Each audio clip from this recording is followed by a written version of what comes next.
The heat outdoors was merciless. My friend and I made for the shelter of a lordly Kadamba tree at the ashram gate. Sharp words followed. Once again Jitendra was beset with misgivings. A fine mess you have got me into. Our luncheon was only accidental good fortune. How can we see the sights of this city without a single pice between us? And how on earth are you going to take me back to Ananta's place? You forget God quickly, now that your stomach is filled. My words, not bitter, were accusatory. How short is human memory for divine favors! No man lives who has not seen some of his prayers granted. I am not likely to forget my folly in venturing out with a madcap like you. Be quiet, Jitendra. The same Lord who fed us will show us Brindaban and return us to Agra. A slight young man of pleasing countenance approached at rapid pace. Halting under a tree, he bowed before me. Dear friend, you and your companion must be strangers here. Permit me to be your host and guide. It is scarcely possible for an Indian to pale, but Jitendra's face was suddenly sickly. I politely declined the offer. You are surely not banishing me? The stranger's alarm would not have been comic in any other circumstances. Why not? You are my guru. His eyes sought mine trustfully. During my midday devotions, the blessed Lord Krishna appeared in a vision. He showed me two forsaken figures under this very tree. One face was yours, my master. Often have I seen it in meditation. What joy if you accept my humble services. I too am glad you have found me. Neither God nor man has forsaken us.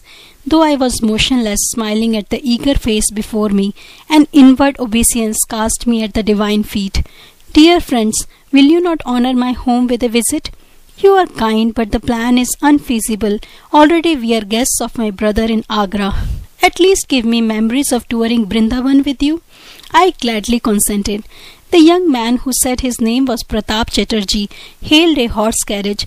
We visited Madan Mohan temple and other Krishna shrines. Night descended before we had finished our temple devotions. Excuse me while I get sandesh. Pratap entered a shop near the railway station. Jitendra and I sauntered along the wide street, crowded now in the comparative coolness. My friend was absent for some time, but finally returned with gifts of many sweetmeats.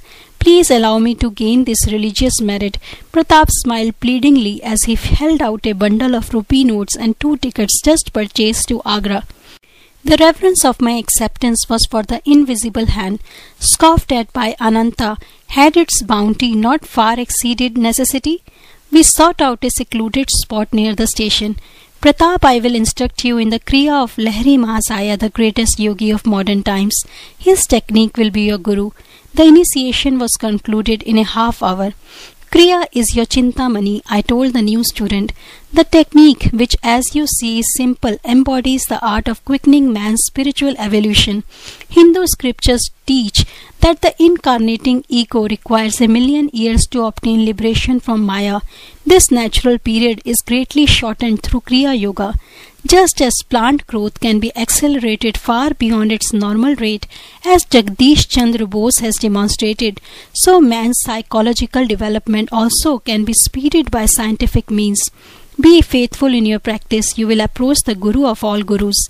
I am transported to find this yogic key, long sought, Pratap spoke thoughtfully. Its unshackling effect on my sensory bonds will free me for higher spheres. The vision today of Lord Krishna could only mean my highest good.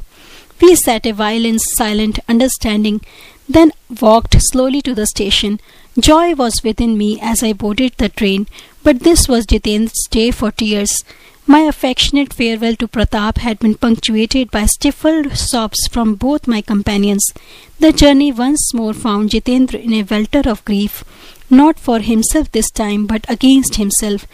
How shallow my trust! My heart has been stone. Never in future shall I doubt God's protection.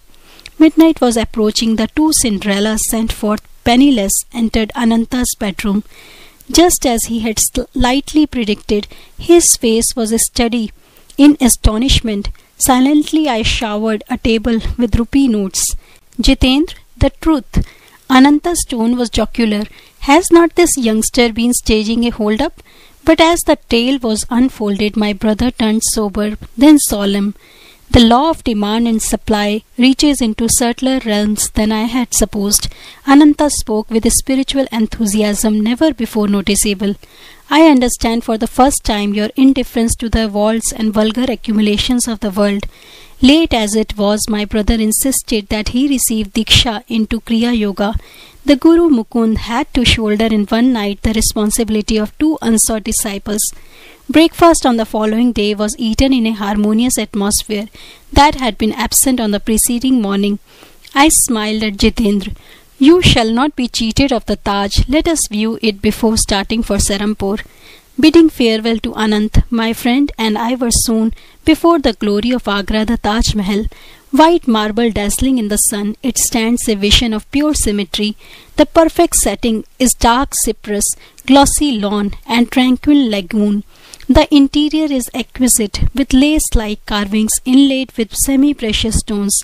Delicate wreaths and scrolls emerge intricately from marbles brown and violet.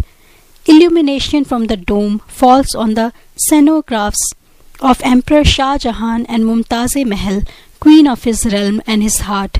Enough of sightseeing, I was longing for my Guru. Jitendra and I were shortly travelling south by train towards Bengal. Mukund, I have not seen my family for months. I have changed my mind. Perhaps later I shall visit your master in Serampore. My friend, who may mildly be described as vacillating in temperament, left me in Calcutta. By local train I soon reached Serampore, 12 miles to the north. A throb of wonderment stole over me as I realized that 28 days had elapsed since the Banaras meeting with my Guru. You will come to me in 4 weeks. Here I was, heart-pounding, standing within his courtyard on quiet Rai Ghat Lane. I entered for the first time the hermitage where I was to spend the best part of the next 10 years with India's Gyan Avatar, incarnation of wisdom.